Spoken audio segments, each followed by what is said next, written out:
Alright folks, welcome back to another episode of Minchall and Mills. Today, I'm going to skin my pig head, cut the ears, all that fun stuff, and then I'm going to cook my pig head and I'm going to make Cubans out of it.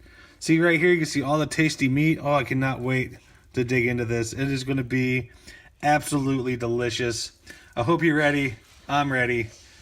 This guy says he's ready. Look at that. That's going to be absolutely amazing. All right.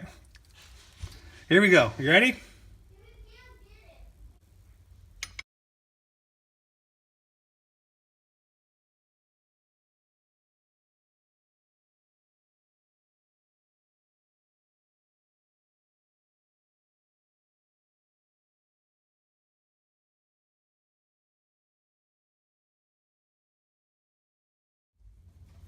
All right. Here you see I cleaned the head. I pulled the skin off and all that wonderful fun stuff. You see there's a lot of meat here on the cheeks, back here on the spine. This other cheek, there's some great meat right here as well. So what I'm going to do is use my pork spice, which is a lot of different spices that I like together to make when I do my pork. So I'm going to season it very well.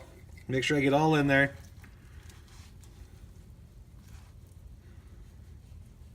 All right, and then I'm going to rub it in. I'm going to pan sear this just to make a nice crust.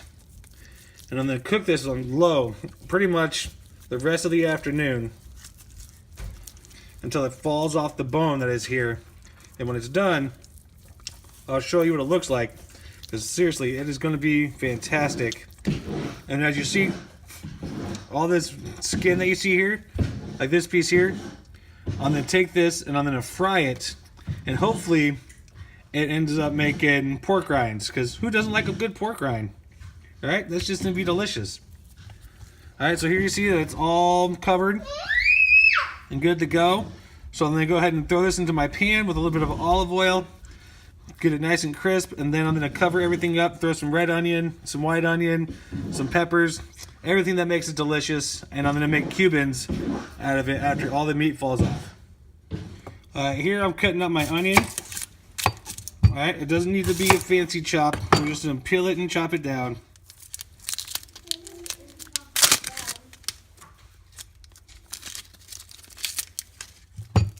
So this right here is just going to get the flavor that I'm looking for, to help layer everything up to make it taste absolutely delish.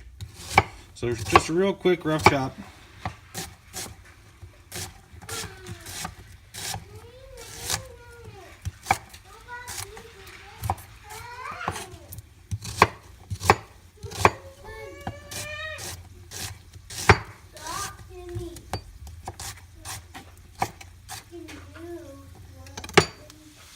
Alright, here we got some garlic. Just real quick, chop it down.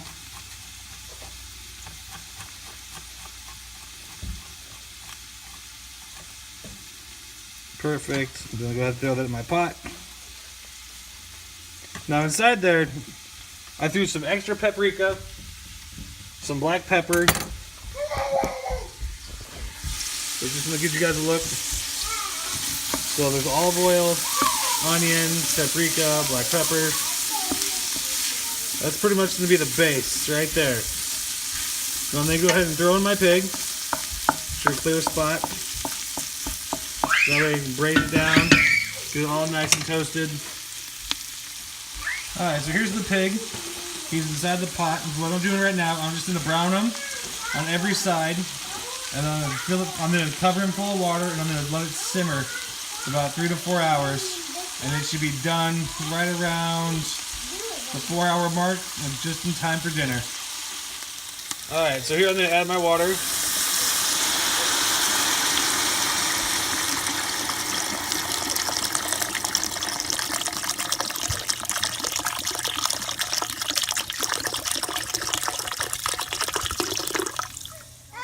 Alright, so I'm going to bring this up to a boil. I'm going to throw a couple bay leaves in there too, just to add to that wonderful flavor. So I'm going to bring it to a boil, and then after it comes to a boil, I'm going to let it simmer about 4 to 6 hours, just in time for dinner.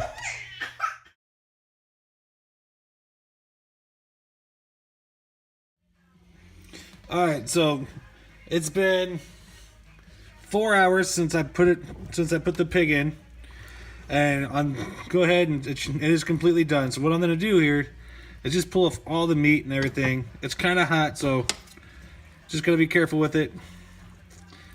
It should just fall right off. This is the meat I really want. This cheek meat right here. That's gonna be the stuff of deliciousness right there. That's all the good stuff. Gonna check the other side. And just scrape it off. That's how tender everything should be. It should come just right off, real quick and simple. There we go. Look at that. Oh, fantastic. Look, the jawline comes right out. Get that bone out of there. See all that delicious meat in there? Alright, the eye will come right out too, so we don't have to really worry about that. Here's some meat around the spine. Just delicious. Look at all that. That's just fantastic. So all this meat right here, what I'm going to do is I'm going to end up making Cuban sandwiches. Look, there's a lot of really good tasty meat right here.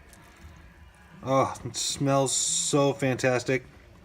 It is super hot, but it is what it is. So I'm going to go ahead and pull all this meat out. And then I'll show you what we have when we're done. Alright, so here you see I have the skull. Cleaned it all off. Got the meat out of the sockets. Got the jaw lines. And go ahead and... You can save this if you want. I'm not going to. I'm just going to trash it. I was just maybe throw it outside, let the bugs get it, clean it up, put it in the garage, paint it. But I'm just going to throw it away. But here's the skull. Got everything out of it. I'm going to search through all this stuff and get all the... Here's an eyeball. I'm not going to eat that, but you can if you want. Can I see the eyeball? Here's the other one. I'm going to show... Here's part of the spine that I'm going to pull all the meat and love loose out of that. I'm going to pick through this, get all the meat and get rid of the fat. Alright, so here we have all the meat that I pulled off the head. The cheeks, the socket, pretty much everything that was left on the pig head that you saw. So what I'm going to do is re-season with my pork spice. And now my pork spice, like I know I talk about it a lot, but I haven't said what's in it. And there's a reason for it. Alright, it's my own personal mix.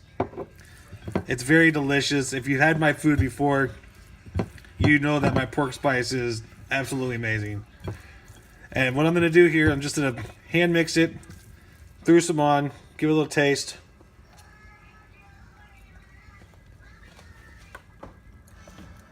Oh yeah, there we go. That's delicious right there.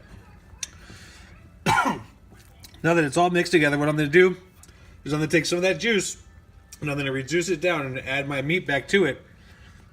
And that way all the flavor is there. So when I make my sandwich, I have something to dip it in because I'm doing Cubans my way. Alright, so what I did is I put my pork back in here and I just poured just enough of the juice just to cover the meat, and then I'm going to reduce it down so all that extra flavor just cooks right back into the meat after I've been pulled off the head and get that flavor that I'm looking for my Cuban sandwiches.